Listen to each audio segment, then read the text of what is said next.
Why do we sit here being silent, watching our leaders turn into tyrants? Have they forgotten which side they're fighting for? Checks and balances set aside and rule of laws, youth and ours, and Constitution openly ignored. Man, I'm not okay. Think we are being played. Is it time for right and left to join a greater cause? Man, I'm not okay.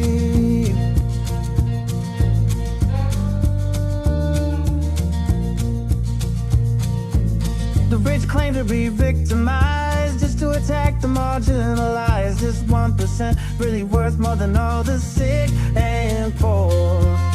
Always preaching about fellowship while planning their dictatorship. Now we've seen how all of this plays out before. Man, I'm not okay. Think we are being played. Time for you and I to join our country's call. Man, I'm not okay.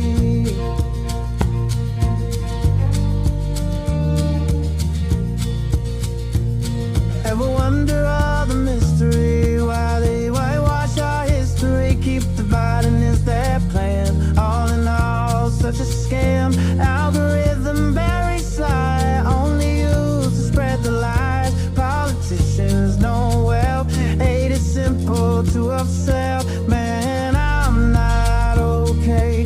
Think we are being played. Time for you and I to join our country's call. We are not okay. America is not okay, and we all know that. Former Congressman Joe Walsh, this is The Social Contract with Joe Walsh. Let's figure out how to get okay together.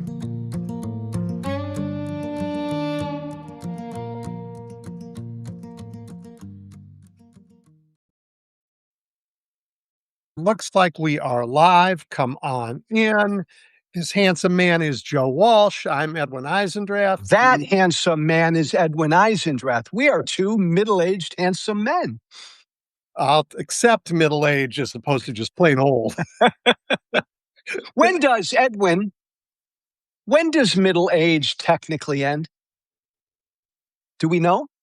Where would you ballpark it at? I would say whatever is a few years ahead of where I go, and the goalpost is going to keep moving. I like that. I want to be that way too. I like that. Yeah. Well, come on in everybody. We got a lot to talk about. Before you start to talk about anything, welcome, everybody. Press those red hearts. Give Edwin and I a lot of love. Press the red hearts. Thank you for joining us. We've been off for the last couple weeks. Mostly my fault. It's great to be back with you all. Fire away, Captain.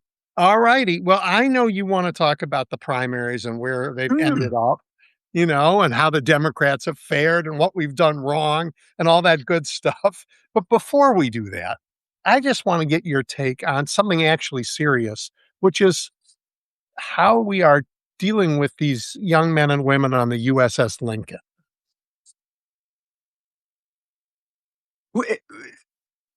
I'll start and maybe end with this. I'm a broken record. Donald Trump is a sociopath. Technically, what that means is he's humanly incapable of caring about anyone or anything but himself. He doesn't give a damn about these sailors on the USS Abraham Lincoln, who were supposed to be deployed, I believe, Edwin, by the end of April or the end of May, and who now, by all indications, are living in horrible, horrible conditions on ship, to the point that there are reports that sailors have tried to jump into the sea. Yeah. It's hideous, right? This is not what, leave aside Donald Trump, who's, I agree with you, crazy, and his care for others was certainly evident in the catering cart incident we can talk about. But this is Pete Hegseth. This is the management of the military. This is also all of the people he's promoted into positions that would um, that would, not have arranged for other boats to come, and when you don't know when you're at war, you're at peace, you're at war, you're negotiating, that means they have to stay at full readiness every moment they're there, which is incredible. I mean, I had a brother-in-law who was on an aircraft carrier in the first Gulf War, and he would sit on the deck, for 15 hours in his plane getting ready to fly. You have to be that ready. It's brutal. And they, we have great trained young men and women, but we are shredding their lives here. And for those who don't know the details of what Edwin and I are responding to, um, a bunch of texts from the sailors on the USS Abraham Lincoln, which left San Diego last November for the Middle East. Again, supposed to be deployed until the end of April or the end of May. They now are stuck on that ship, and the reporting is utterly inadequate water supplies, mold everywhere, broken plumbing, broken toilets, moldy, bad food. Just they're living in horrific conditions. And we know this because these sailors have been texting family members back home. And Mhm. some 200 to 300 family members sat down with Navy officials last week and pleaded with them to do something. Right, and Um, they heard nothing. they heard nothing. And I know, look, Pete Hegseth, yes, all the rest, but the story here is uh, uh, this is a stupid illegal war that Trump launched. He's fucked it up every step along the way, which is why we're still where we are. He doesn't know how to get out of it. And our sailors, men and women, our service members, are paying a big price for this. Yeah, and look, this is not has never been, the care of the men and women in arms has never been a partisan issue. You can be the biggest peacenik in Congress, you still wanna take care of the men and women in arms. No one wants to treat our soldiers and sailors like this, except maybe Donald Trump, and it's a tough Right. one. Alright, well, that's one I wanted to ask you about. There's another one that's very insidery, and we'll have to explain it, I think, but he's made this change that says companies no longer have Oh, to yeah. talk about beneficial ownership, and he's ordered FinCEN to destroy all the records they have up till now about this. You wanna explain to people what that is and why Um, anybody would do it? well, the Edwin, the why is, I mean, is easy. He doesn't. He's a money launderer. He's a money launderer, and he wants that covered up, and he wants the money laundering from his friends covered up.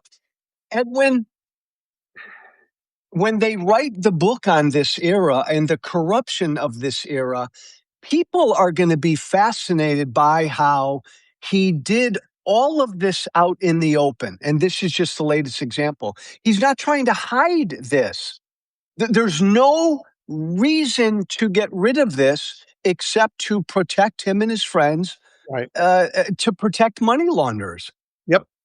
And maybe it's tied, we don't know, to the case he's in with, Capital, the bank that's said, "Look, we closed 300 accounts because of money laundering of his." So who knows? I mean, Now, correct me if I'm wrong. This is an action that can and will be taken to court.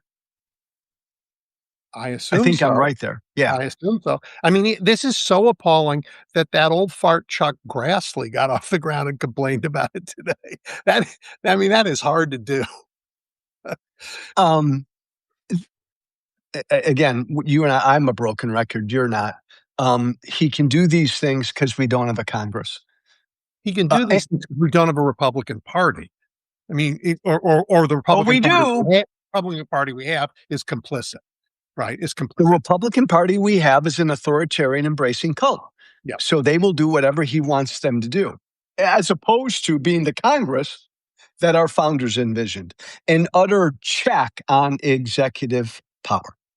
We don't have that. We definitely don't have that. I think we might get it. Every day, I am more confident that we'll take back certainly the House and maybe the Senate. And I am that way, Joe, because there is not a day that goes by. I mean, look, we've talked about this. Democrats have every capability of screwing up a good hand that they've been dealt. Can I stop you for a second? Yeah. And just you give me your best honest answer, as you always do. Would you be feeling really differently this Thursday if the Wisconsin gubernatorial primary had flipped 8 or 9,000 votes the other way and Hong had won? Would you be less optimistic about November? Probably not, because remember, Interesting. this is a governor's race, not right. But I know it would be a certainly fodder for powerful ads, right? Absolutely. Every Democrat running for office would have been tagged with her. Yeah, but I am really proud of the way the Democrats have run this primary season, Joe. I really am, some of the nominees are folks I don't agree with about everything, for sure. You know, I don't think that matters. It is an enormously big, diverse country, and we have had an enormously big, diverse set of candidates get nominated across the country, and that's what happens when you work for the people in your districts. Your old crowd isn't very diverse because they all work for Donald Trump, and he's picking right. He's picking who he wants. So I'm comfortable with the confusion of democracy. And you got some guys who say things that I think are crazy. But just let me put a stake in the ground on the DSA platform for a minute. It is crazy. And like that you couldn't get through an 8th grade class in the Constitution and write that. It's just nuts. Right. So we have candidates all over the place. But there's something else they did this primary season. They ran everywhere. So you're going to have in the ruralest parts of Missouri Democratic candidates who haven't run in that place in ages, and they mostly won't win, but they will shrink the margins. They'll shrink the margins. Two stunning numbers, Edwin, are in Georgia and North Carolina.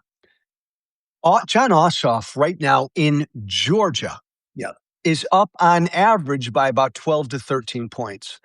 Roy Cooper in North Carolina is up on average by about 8 to 9 points. Yeah. For folks who don't follow this shit like you and I do, those numbers are absurd. Those numbers are highly unusual in two southern battleground states like that, or even reddish states like that. To be up by that much in those two states, and then you throw in Texas. I'm still not a believer in Texas, but by all indications it's even, or Tallarico's a wee bit up. That's stunning stuff. But Edwin, what this is just, I'm having PTSD in a good way, because the Democrats are having their Tea Party moment. We are. Put the substance. I'm glad you said that. They absolutely are. They are showing up. They are angry. They want what the best of the Tea Party wanted, which is to say to the old assholes, it's time to go. We need to do something different. It is they're having their anti-establishment moment. That's right. Hallelujah. Now, when that happens, like when it happened with us Tea Party folk, we nominated a number of kooks to go along with a number of good Tea Party candidates. That's just what happens. The energy now, the Tea Party is on the left, the far left in the party. And so they're going to nominate a few kooks. That's going to happen. Right. But to your point, Edwin, the center left of the party that is not kooky, man, they're driving this thing. They're strong. They're winning most of these races, not all of them. They're out there, and they are, and by the way, embracing the left and the center left together. I mean, the moment these primaries are over, people have come together so fast afterwards. I mean, we don't just have the winners going out and campaigning. We have the guys who came in second going out and campaigning everywhere. Now, that doesn't mean they'll bring everybody along. And let me talk for a minute about Michigan. Yeah. Let me just talk a minute about Michigan. Michigan's going to be a tough one to win. Yes.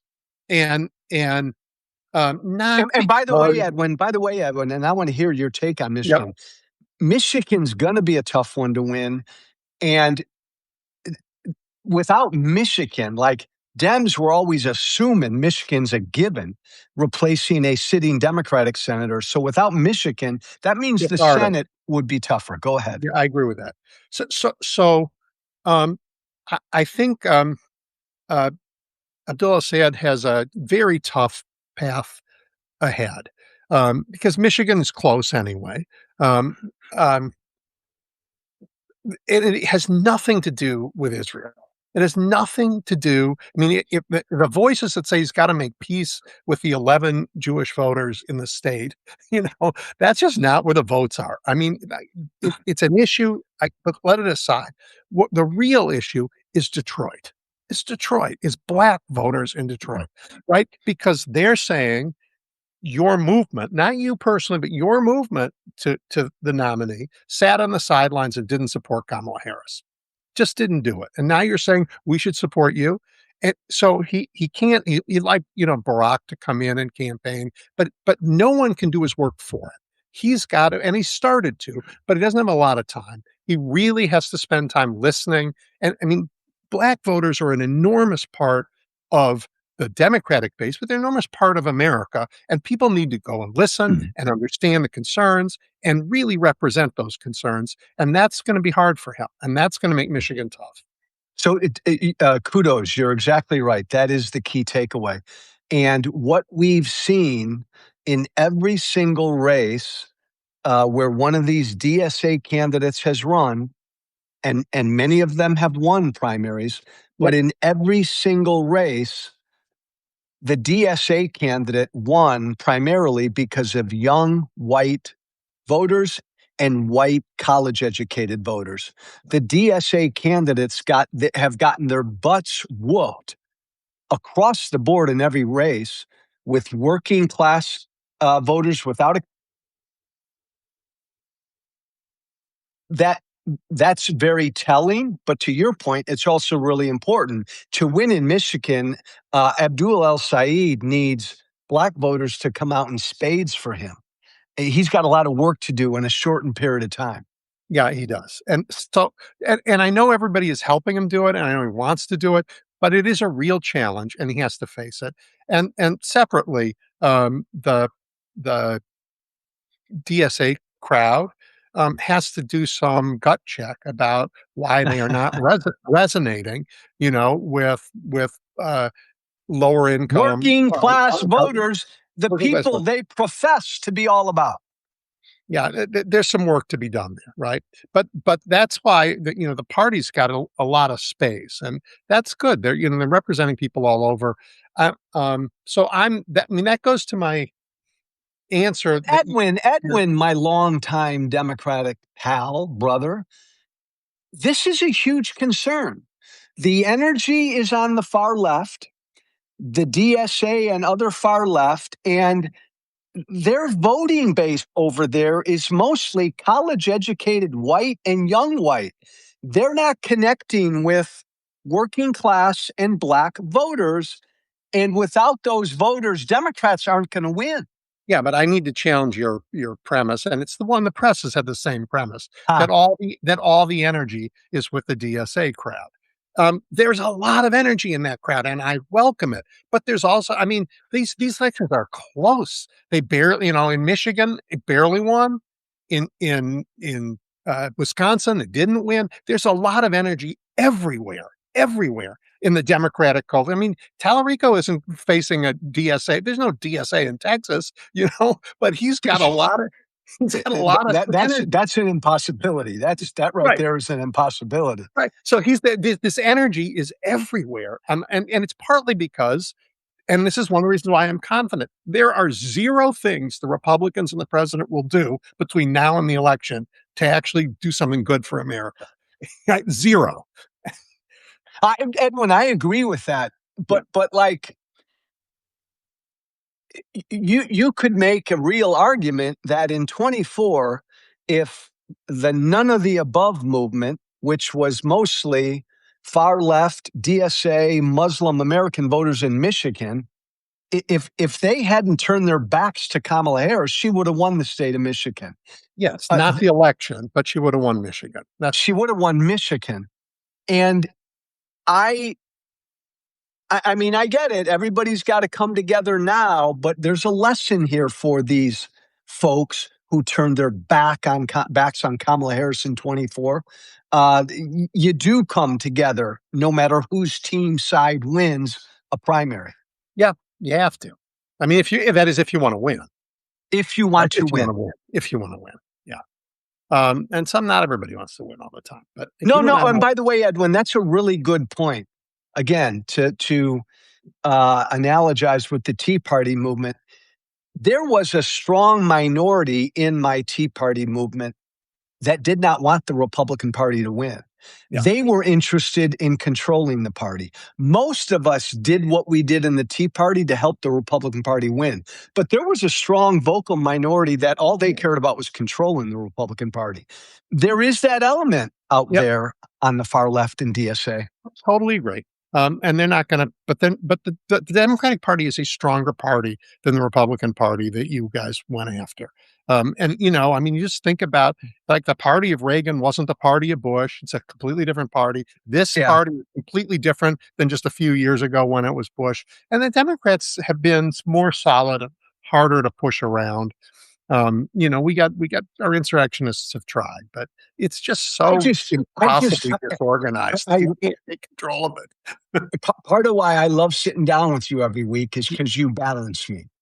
You are way more optimistic than I am, and I think it's fun to listen to. But that candidate up in Wisconsin, Francesca Hong, was utterly kooky and but she almost won. And so you could say that, and without that was such a messed up race because there were still other candidates on the ballot, and the guy who won had dropped out. The guy who won had. By the way, you know who's a hero in Wisconsin? You know who I'm going to say. You're going to say Governor Evers. Completely. He's the one who grabbed Crowley and said, "We're going to win." I mean, that you talk about bold leadership. Yeah, do. And Crowley was a good candidate. I mean, he dropped out. He came back. He was a good candidate. He worked hard. What a funny campaign. What a funny. Wisconsin's a funny state. I love Wisconsin. But it has had a lot of campaigning over the last few years because of brutal Secretary of State races, because of all that's been done to break the gerrymander there. They have had it, and more democracy happening in that state. They are tired, and they still show up. I think you and I kind of check each other's temperature every week. I still feel pretty confident Democrats will take back the House. Yes. I'm still generally pessimistic that they will just miss taking back the Senate. And then 28 is going to be a whole different thing. Where are you at right now? Well, Michigan's going to be tough. I don't rule out taking back Michigan. I really don't. I mean, the unity is incredible. For all of their legitimate disappointment in that movement that sat on its side during Kamala's run, there is, I think, there are very few communities in America that feel the threat of Donald Trump like the Black community has. I mean, you just look at what's gone on with voting rights, the gerrymanders all over the place. I think they'll show up. And I just think the energy on the Republican side is so low. I mean, the numbers of voters in Democratic primaries versus Republican ones everywhere, it's incredible, the numbers, the difference. Now, a lot of that will come home in November. Not all of it, but a lot of it will. There is an enthusiasm gap. The tricky part about Michigan, and I served in Congress with Mike Rogers, he ain't a crazy. He ain't a MAGA crazy. In fact, he's going to run a decent campaign. Yeah, and in fact, he's an utter sellout because he despised Trump. He despised the Tea Party and then MAGA. And he did what most of my former colleagues did. He sold his soul. But he doesn't present as a crazy true believer MAGA. So that's going to be more difficult to beat. Yeah, you know what? There is not a single Republican today who gets to put one bit of space between him and Donald Trump. I agree with that. They just don't get to run away from him. They don't get to. And any good candidate will make sure they don't. And you know what? If they try to, they lose their base. And they can't, right? They're trapped. Do you agree with me that if Haley Stevens had won the primary, Democrats, their outlook for Michigan would be a bit better? I You don't don't have know. to agree. No, I don't know. And I really don't, because I don't know, again, what that block of votes that sat out before would do if she wins. She Because of the mopped up. APOP money. I just don't know. So I She really, yeah. she mopped up in the primary when it came to working class and black Yep. voters. I I mean, agree. mopped Totally. up. But you need everybody. Democrats, I will say beyond the midterms, Democrats got to figure this out, because I believe, Edwin, the leftist energy in the party is only going to grow, and it's going to hugely impact the Democratic primary for president. They got to figure out how to connect that with working class and black voters. I completely agree. But I also want to remind you that the first stop in that primary is South Carolina. Yeah, which is working class and black voters. Well, and correct me if I'm wrong. Yeah. Oh, no. Democrats made a great decision flipping around, because I think maybe I'm wrong. Isn't like Nevada the second stop or something? Yeah. Like again, heavily Latino and working class, heavily union. Yeah. Yeah. So I'm not, I think we're not making the mistakes that everybody thinks Democrats always make. So, and I just, it's hard to have something to talk about when you can't talk about Democrats being completely in chaos. I mean, the DNC's broke, right? The DNC is irrelevant in so many ways. And yet, they made that decision about the primaries. And in this cycle, the state party's recruitment effort for candidates down ballot all over the place was really remarkable. And I just think people don't fully get that. But when you're running for dog catcher or county board or school board, or a local city council, you start to be able to bring messages where they haven't been brought before. And it's statewide, that changes the margins. And the other, Edwin, the other really cool similarity, and I know some of our listeners get bothered when I call what's happening now the Democrats having their Tea Party moment. When I say that, I'm only equating the fact that both movements are anti-establishment. Yes, they completely differ. And very energetic. And very energetic. The other really cool similarity is I was part of the Tea Party wave. More first-time candidates running for office in 2010 and 2012 than ever before in the Republican Party. Just a lot of average, regular people got pissed off and said, I'm going to run. We're seeing a lot of that on the Democratic side this cycle. A lot of small businessmen and women are running. A lot of people who've never run before. This is a great thing. It's a great thing for our democracy. And look, we middle-aged guys, middle-aged, have to step off the stage and make room for another generation. Yeah, but we're not too old for the stage. Like, you and I are not elderly yet. I appreciate that. I do. But I love that there are, by the way, there are people in Congress who really are elderly. Really are, and it's time. And this young energy you just think of, like, it's been so long since our democracy has worked for the people in this country the way it should, right? The fact that young people still have the faith in the country to say, I'm going to run for office, I think it's an amazing thing. Oh my God. See, this is why I love being with Edwin. He's so every day is beautiful and the sun is shining and I'm eating candy and I can never get fat and life is great. This is why I love you.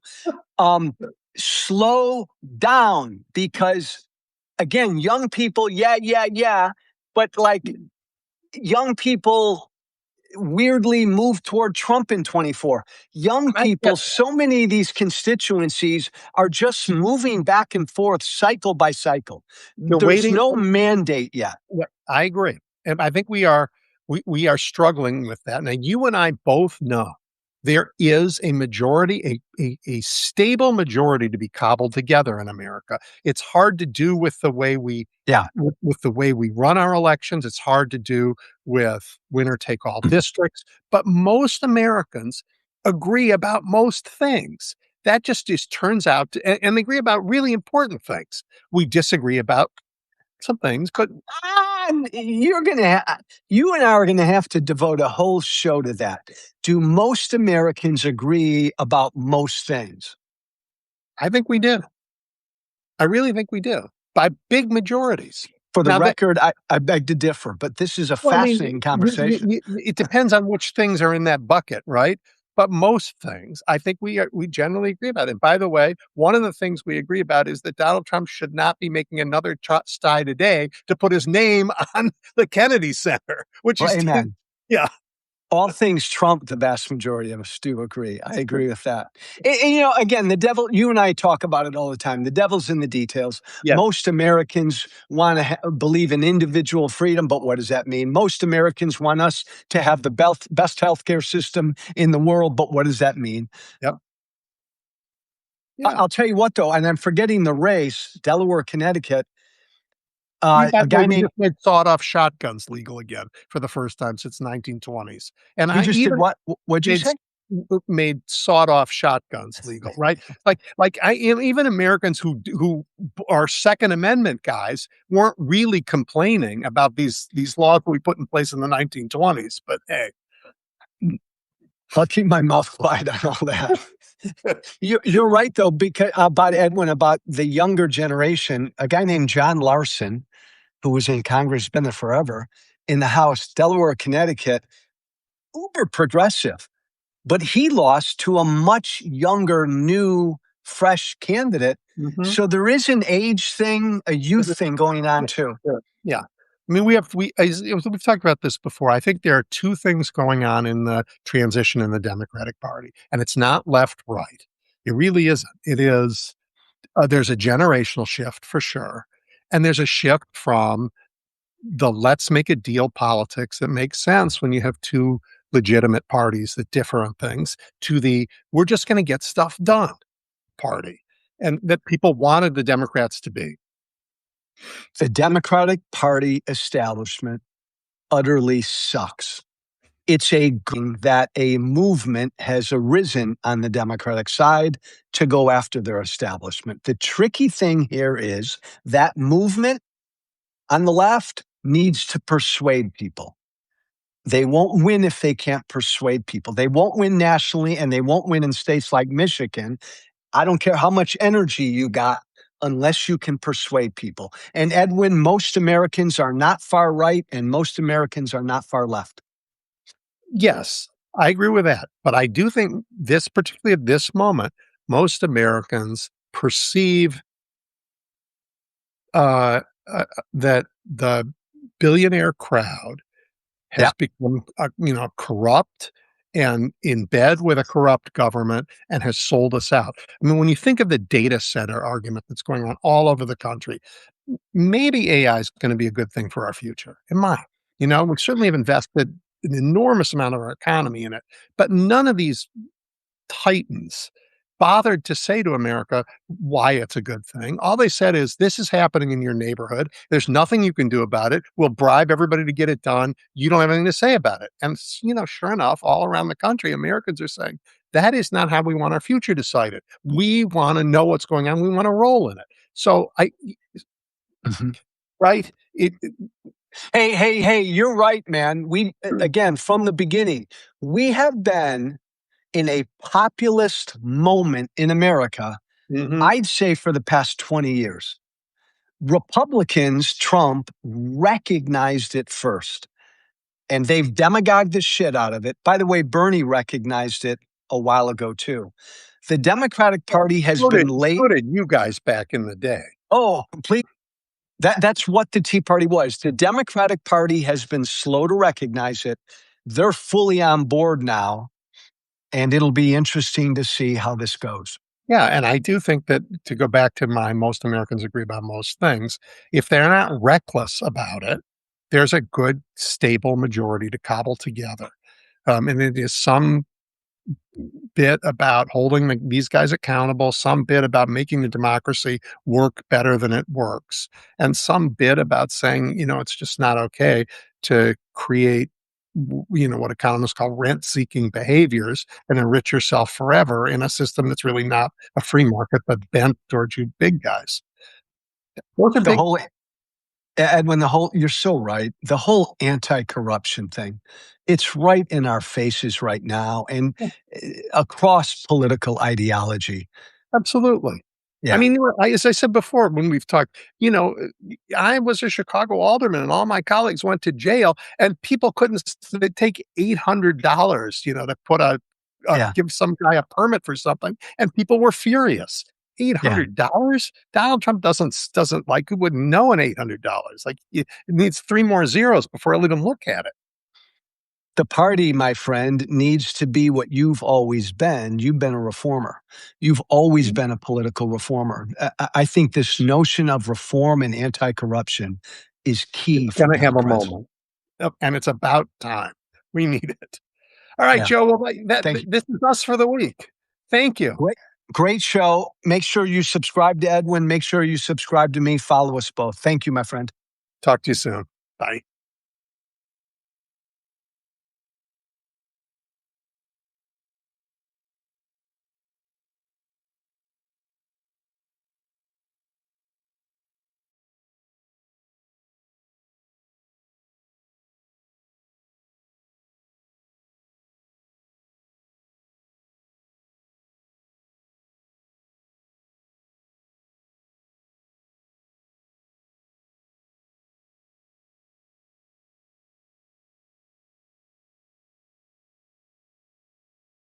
Thank you for listening. Remember to listen, follow, and share The Social Contract with Joe Walsh on Apple, Spotify. Plus, don't forget to subscribe to The Social Contract on Substack. This has been The Social Contract with Joe Walsh.